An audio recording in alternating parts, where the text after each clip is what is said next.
Hi, this is Emily Keene with Keene Dressage, and I'm doing a series about why Emily. This is part 3.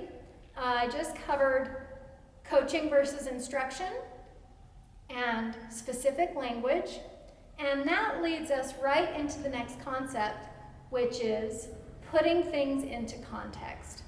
So when you're learning an aid or a concept, it's really, really, really important to know, 1, do you have the prerequisites needed for that aid? And 2, what does your horse need?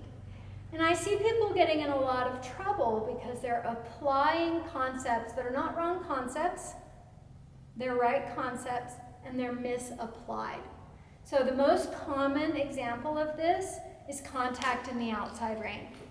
You know, we're told, ride to the outside rein, ride to the outside rein, ride to the outside rein.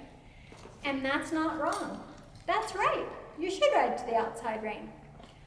But if you don't have a horse that's reaching up to that rein first, so that would be the prerequisite, then your outside rein isn't going to have a good effect.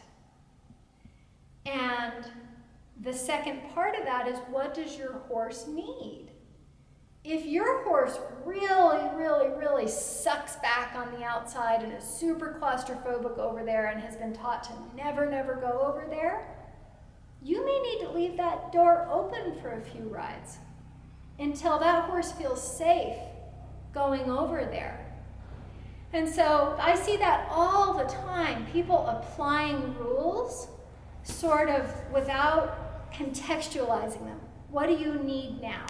And this is a very gray area. It changes all the time. It changes stride by stride and ride by ride.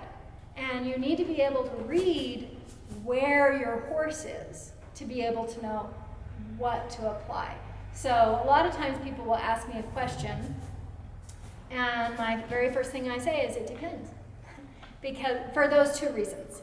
You know, where are you? What's going on? What's actually happening in that moment? Not what's the story in your head, but what's actually happening in that moment. And what does your horse need? What's the appropriate next step? So I also try to contextualize things for people. You can cut there.